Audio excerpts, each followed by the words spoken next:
Entertainment, Mike City Network. You're now tuned in to another episode of the Mike City Podcast. And today, we have a very, very special guest in the building. Yeah, that's right. We're at Black and White. We're over here at headquarters, the new headquarters, filming a new episode. I have the beautiful, the hardworking, the author, the insurance, the minister, the mother, all of the above. You can keep going and going and going. But I tell you what, a really good friend of mine, somebody that I definitely trust to the utmost and have the utmost respect for, Miss Karen Hawkins. Round of applause.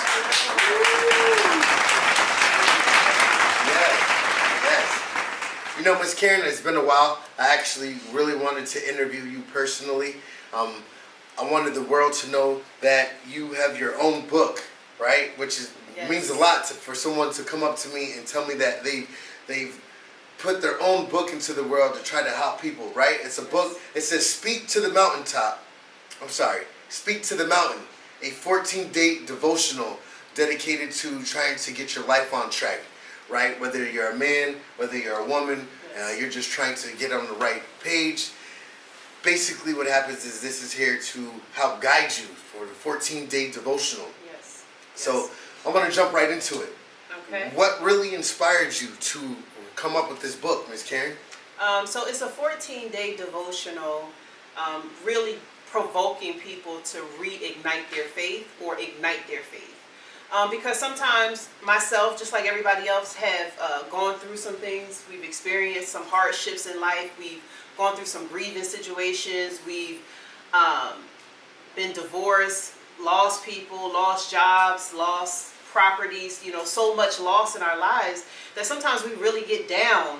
And it's very hard to pick your head back up if you don't have that right support system. I call it a battle buddy. Somebody that could get in the battle with you and help you fight through it, whether it's them motivating you, encouraging you, pushing you to go to the next day or to get to the next thing in life that you're trying to get to overcome that hurdle. I mean, that's righteous, and that's a very positive message to try to put into the world. We wake up in this world and it's filled with negativity, right? So just to have someone like yourself dedicated and devoted to trying to help people see better and positivity, that means a lot to me. So once again, congratulations to that. Thanks. All right. Now, I want to ask you a few questions and just pick your brain a little bit. What chapter means the most to you in this book right here? Ooh. I think all the chapters have a special place in my heart, but I want to say probably chapter 1, which is the chapter where I talk about my mom a little bit and how she birthed the mountain moving woman that I am. Because in order to speak to a mountain, the reason that we're speaking to it is because the word tells us that if we speak to it, we have the faith of a mustard seed, we can speak to a mountain and tell that mountain to move from here to there. So the reason that we speak to a mountain is so that it kind of encourages us to be able to provoke us to reignite our faith, to push through a situation. So the reason why that chapter is so important to me is because in that moment, I didn't know it. I was a 12-year-old girl, and my mom was just diagnosed with stage 4 stomach cancer, and they actually had only gave her 6 to 12 months to live. They told her to call the family in to make arrangements, and it was in that moment where my mom got this report from the doctors and they came in and told her this, that she was like, they are not my doctor. Like, only God could tell me what time. And listen, my mom, I think she was like 33 at the time. She lived to be 57. Wow. 57 years old. So it was in that moment that I really watched her push through what somebody told her, for her to have enough courage and faith to say, I'm not going to believe what they say. I'm going to believe the report of the Lord. Or I'm going to believe in a higher being or a higher power. Wow, that was deep. That was deep. And for your mom, you said 33 to 57? Yep. Amen to that. Yeah. So she willed herself and manifested that. Did. And that gave you the faith, like you said, of a mustard seed. Yes. So that was deep. Yeah. That's good. Well, I know that you're from the state of Philadelphia, yes, right? I'm a Philly girl. But, I mean the state of Pennsylvania, uh-huh, right? The city of Philadelphia. Yep. Sorry, excuse me. I know what you meant. Okay. Philly is Philly. If Philly you say is Philly. yes. Yes. So you're from Philly, yes, right? But now you reside in Florida. I do. Right. Yes. Being here in Florida and joining the ministry, and what is it that you like about being here in Florida and being in the ministry? Because I know you're heavy in the ministry down here. That's how I kind of met you. Yes. You work with a lot of different women. You have a lot of different events that you tend to. You empower different people. Yes. So I find it very encouraging that you are a part of that community, and you're one of the people that give people their flowers when they need it. Yes. Right? Mm-hmm. And you don't mind, like myself, being the janitor or the CEO. You don't mind helping when you need to help, or you don't mind, calling the shots when they need to be called. Yes. So basically my question is, being in Florida, in the ministry, how do you feel? How's it impacted you? I think ministry has always impacted me ever since I was a young girl. I did ministry. So I came up in the church. I think the impact is just to put my fingerprint, my footprint, my mark on the earth. I attended a lot of funerals in my life. I lost a lot of people, from relatives to friends. I buried 2 brothers, my mother, my grandmother. I buried a lot of people. And one of the things that I've noticed at every funeral that I went to, almost every funeral I went to, they talked about the year you were born and the year you died, but a lot of times they talked about that dash. And it was always that dash that intrigued me, because that dash shows what you did in this earth, the impact that you made, the people that you were able to encourage, the people that you were able to lift up or pull up when they needed it, somebody that you was able to push through a situation or a circumstance when they didn't even know they needed a purpose pusher. Yes. They didn't even know they needed it. So for me, that's why ministry means so much to me, because it's my reasonable service. Like, I was placed here on this earth to fulfill a purpose, to be a servant, and to help other people. That's why we're all here. We're actually here to help others. I know in 2025 we kind of got lost. That's lost, helping others. But that's the reason why we're here. We're here to help each other get through this thing called life, because sometimes it's hard. It's a hard journey. It's hard. Yeah. So that's why I love ministry. Ministering to people, letting people know, hey, you can do this. You can get through this. And I have been through it too. So that is what Speak to the Mountain is about. I literally get to some of my personal struggles, some of my personal journeys, some of the things that I've actually gone through. Although I have been a church girl most of my life, I kind of was outside a little bit for some times, right? So I share even those moments with people. I want to be very transparent to let you know that, I did some things too. So the book is transparent. It's vulnerable, it's significant, and it's relevant to today to speak to your mountain. That's good. Yeah. That's real good. And once again, it's not just for women, it's not just for men, it's for everybody. Yes. Speak to the mountaintop, find your higher inner power to prevail and be on a positive, righteous note. This journey called life is not easy, and sometimes we do need to encourage one another to be more positive, to get up and get that wind beneath us. So I really respect and admire you that you wrote a book like this, man. Let's try to get it to be a best-selling, one of those best-selling authors, and get you on the New York best-selling. Like that. I'm gonna will that and manifest it for that. you too. Yes. I see that in your future. Yeah. And maybe you write a different book. Maybe you become more to your collection, and you become a bigger author. And this is a new lane for you. This is a beautiful thing. I respect it a lot. I want to move on real quick, because I know you are a great mom. I know you have 2 sons. Yes. I know that you are very adamant in their lives, and you're very hands-on. Want to speak on that a little bit? How important is it that the relationship you have with your sons? Oh, okay. On this Mother's Day Eve. Yes. Happy Mother's Day Happy to Mother's all Day. the mothers. Listen, it's a tough job, but somebody has to do it. One thing I say is that I know that my sons were sent to me from God. Like, they were uniquely designed to be my sons. Being a mother is so important. I put it in the forefront of everything. I always have. I put it above anything, above any job, any opportunity.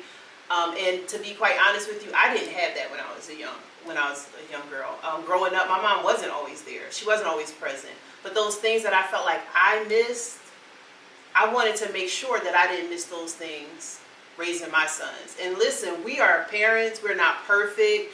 Things happen. Yes, we do the best we can. We play the cards that was dealt. We play the hand that we was dealt, right? So we don't always do things perfectly. I think most of us, even myself, if you ask my sons, did I do something wrong? I'm pretty sure they're going to come up with a laundry list of stuff, right? I'm pretty sure. Because as parents, we're not perfect. The things that we think we did perfect, I bet you if you talk to your children, they probably tell you, no, you didn't do that so well, right? So we do the best we can. But most importantly, I make sure that I show them love. I'm their shoulder to cry on when they need it. I let them know that they're in a vulnerable, that, hey, this is a safe space where you can be vulnerable. Like maybe you can't be vulnerable with everybody, but you could be vulnerable here because that is so important, especially to young men. That was a great answer. Yeah. And you know what? From the sideline, personally, I do see that you are a great mom. You have a great relationship with your children, and that's very, very important.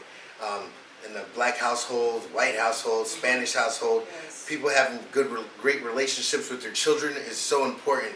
The generations before us, the people that are the grandparents now, they didn't communicate that well with their children. No. And then those sets of children, were workaholics. And you know what? They weren't that loving. Like they weren't that passionate, or yes, they weren't that what is that? Affectionate. You know, like they didn't come around and wrap their arms around us. They showed a lot of tough love because it was what most of them knew. They didn't know how to communicate. But can I be honest? I was that mom that showed that tough love too. To my kids, right? Until I realized a male friend of mine told me when my sons turned maybe like 14 to 15, he said, okay, you're dealing with a man now. Like you're not dealing with a boy.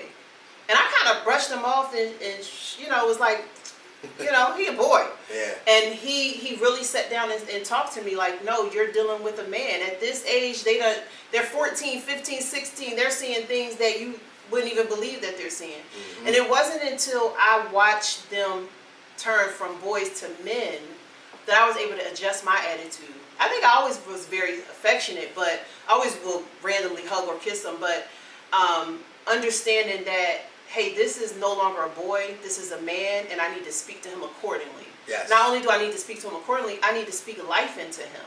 Because when he goes out into the world and he's recognized as a black man, yes, he needs to know what that means. I don't want to leave him ignorant to that. I don't want to leave him ignorant to the fact that if he gets pulled over by the police, he doesn't know what to do. I don't want to leave him ignorant to any of these things. So I think that's important that we develop those relationships with our children so that we parent them. And not be their friends. Right. Yeah. I mean, there's nothing wrong with being friends with your children, but definitely parenting them so that they know the morals and the values in which that they can instill in their children and the next generation. And that's very important. Yes. Your friend telling you how to adjust to your children, because women can't raise men. Right. They can support and direct them. You know what I'm saying? They still have to go learn mannerisms from men outside in the field. Yes. But as a woman, your job is to speak light into them so that they know how to respect a lady when they leave from here. And not only respect a lady, but know what to tolerate from a lady, not to get But not only chopped to over. respect and tolerate, but also to know the value of a woman. 100%. 100%. Because that's really how you learn the value of a woman. Yes. From your mother. Yeah. Yes. And that is very good that you got those relationships with your kids. I commend that. Kudos to that. I hope, all of the future. I have great relationships with my kids. I try to. Not everybody's perfect, like you said. We've had our ups and downs. But one thing that I've always stood on is trying to make sure that I teach them the right way and educate them to the way of this life. Yes. It is not easy. It's not. And it can be made way more difficult by decisions that you make out here. True. So if you make the right decisions, you can make it a little bit easier and set yourself up to be way more successful. And with the support of your family, the support of a father, of a mother, of your siblings, you definitely can take yourself way further. Back in the days, what we used to say, it takes a village to raise a family. Yes, it takes a village. Nowadays, the cell phones are raising the kids, and it's crazy because they don't even want to listen to nobody, right? But if you have a good relationship like we're talking about, no matter how much they're in their cell phones or listening to TV or whatever, they're always going to come back, ask you the questions to get guided in the right direction. Yes. So, True. you know, parenting is a good thing. I wish everybody take care of their kids. I wish all the mothers a happy Mother's Day this month, all the fathers next month, happy Father's Day next month. And more importantly, let's get back to, you know, the conversation of entrepreneurship, because Miss Karen is an entrepreneur. We're going to move off the children, and I want you to tell us, you know, I know you're in insurance, I know you're in taxes, I know you're an author. Once again, I know you do events with the ministries. Tell us all about your entrepreneurship. Oh, man. I got 99 problems, and a hustle ain't one. And a hustle ain't one. Yeah, so I do ministry, mostly ministry with the women, to, you know, kind of bring women together, unite. You know, a lot of times it's often said that women are catty, that we can't get along. But I don't believe that to be true. I just think that we need to find our community of women. I also do ministry with the singles. So the single people, whether you're a man or a woman, we hold events every other month to kind of encourage the single people. And then I'm also a discipleship coach, which means that I love being a disciple, right? Before I'm anything else, I'm a disciple. Like before you could call me a Christian, I am a disciple, right? And the difference is that I believe that we should walk and talk like Christ. Now, I'm not perfect. None of us are. I do the best I can, but I do wholeheartedly believe in discipleship because it gives you the foundation of the faith. And so also an insurance agent, I believe in insurance. As I mentioned earlier, I lost a lot of people. And half of those people didn't have insurance. When it was time for us to bury them, we had to put up a GoFundMe or sell fish platters. You know, so insurance is so important because when you bury a loved one, you're going through one of the toughest times in your life. Yes. If you're a person who has to plan the funeral, make arrangements, call the family, do all these different things, the last thing you want to be worried about is how you're going to pay for that bill. Because one thing for sure, that funeral home ain't moving that body without no money. And that's for sure. No lies. And so I believe in having insurance, whether it's final expense, it's health insurance. Listen, we take care of everybody, especially as moms. You know, we take care of everybody that we often forget to take care of ourselves, to even go and get our annual checkups. You know, a lot of times we're diagnosed with something or stage 4 because we didn't take care of our preventive care. So I believe in insurance in every capacity. It's expensive. I was somewhere and I heard a girl say the other day, she said insurance is the biggest ripoff. She said insurance is the biggest ripoff out there. I said, you might be right, but one thing about insurance... No, she's not right. One thing about insurance, well, it depends on the person's mentality. No, she's not right. Because you think about it like this, right? So she went on to explain how you make a payment every month, you paying $200-$300 every single month, and you never know what happens. Yep. In this instance, she was talking about car insurance, right? So she says she's paying $300 every month, and she hasn't been in an accident.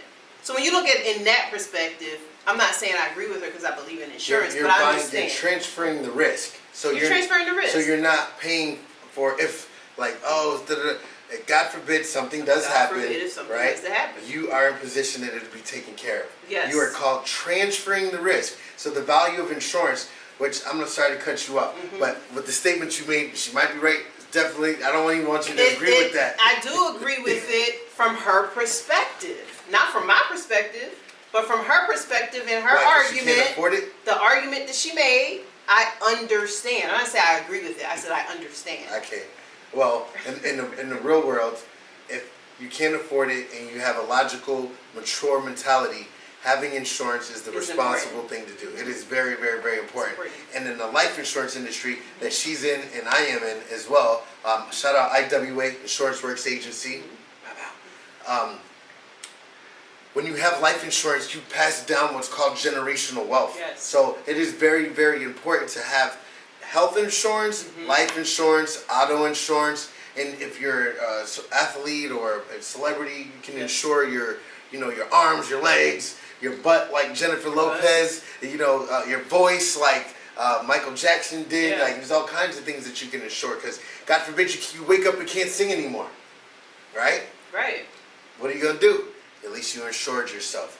But not to take the But I conversation- understand her statement, right? Yeah. But at the same time, same thing I said to her, insurance is one of those things that you rather have and not need than to need and not have. Okay, that's a profound Yeah. statement. It's one of those kind of things. Yeah. Yeah. Rather have it and not need it Mm-hmm. than need it and not have it. Mm-hmm. Because you want to know what they're gonna do? They're gonna make you Yeah, they're gonna stitch you up and They gonna they're gonna stabilize you, Yeah. put a gauze on you, and Send you about your way. boot you up out of So you there. go get you some insurance. No, they Come didn't, back. they didn't even tell you to get no insurance. They just gonna stabilize you.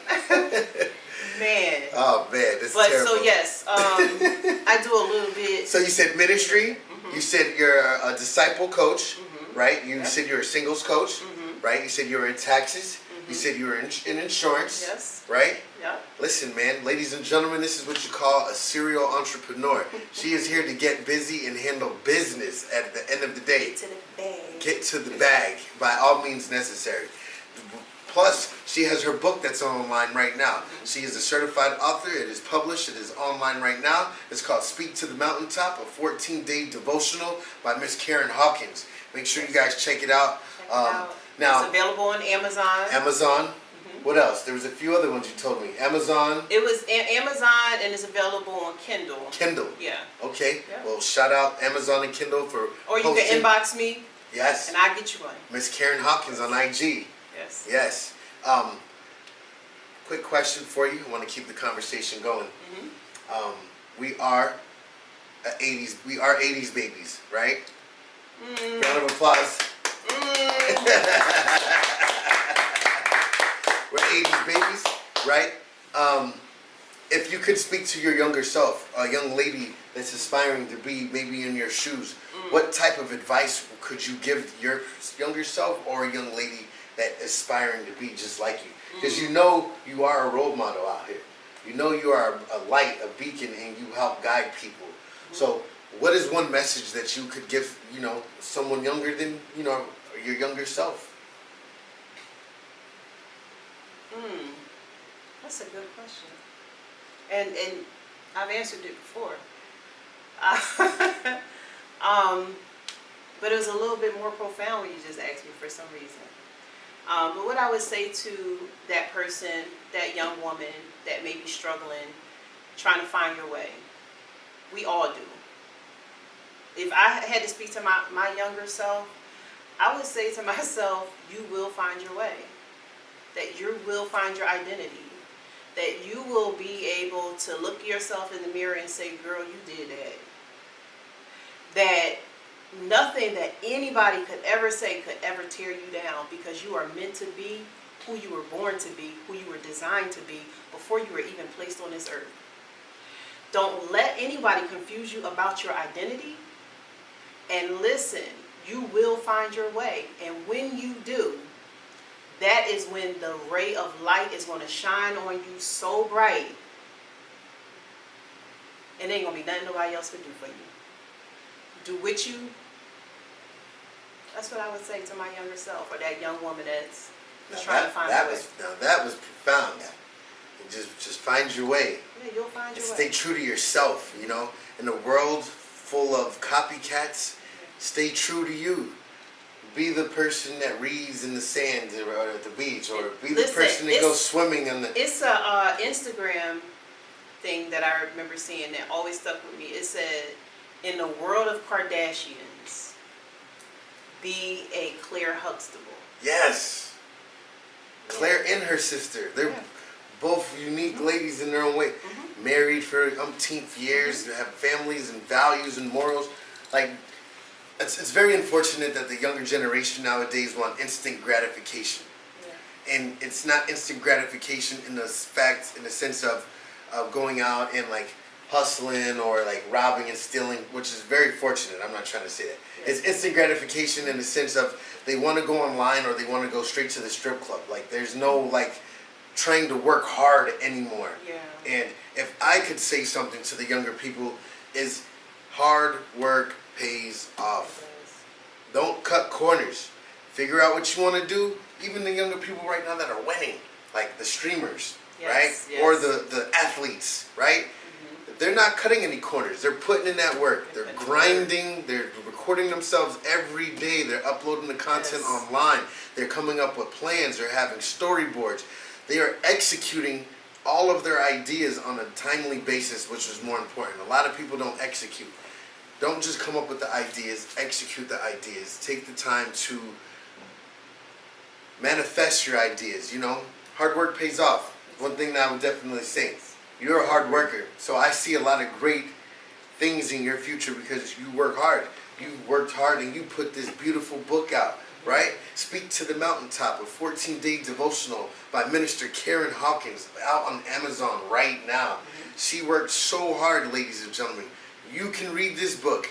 You can make a book. You can write a book. You can be successful, just like this black, beautiful, hard-working lady right here. Please, don't try to cut corners. Rome was not built in one day. My dad used to always tell me that. And so, I swear to God, I love him for telling me that because I used to get annoyed. Like, Rome was built. No, Rome was beautiful. Rome had its time. Yes, Rome, they took their time. They took their time, and it had its era. Uniquely constructed. Yes. You know, they did. Yes. And I'm very proud to be where I'm at because I didn't cut corners. I took my time like you're taking your time. So, once again, hard work pays off. You guys follow Miss Karen Hawkins. What is your Instagram, your Facebook? Instagram, just call her Queen. Just call her Queen. Just call her Queen. Just call her Queen. And Facebook, Karen K. Hawkins. And I think TikTok, I think it's Karen K. Hawkins or just call her Queen. It's one of them. I think it might be both. I'll put the handles down below so you guys can follow her. If you want to purchase her book, I also will have the link here. It'll be on my YouTube channel. We'll also put a post up on the website on MikeCityNetwork.com where you guys can check out her book. Most definitely watch this interview when it comes out. Mother's Day is this weekend. So happy Mother's Day, Miss Karen. Okay. Yeah, happy Mother's Day. Yes, I know once again. Happy Mother's Day to everybody out there. My mom, my wife, my sisters. Children, everybody got kids near and far. We love you guys. It's MG with Mike City Network. Make sure you set your goals high, step like a grown-up on a daily basis, and play no games. Make sure you check us out at MikeCityNetwork.com. Listen to Mike City Radio. Shout out DJ De Niro, Miss Tia, and Keyshawn in the back. Let's go.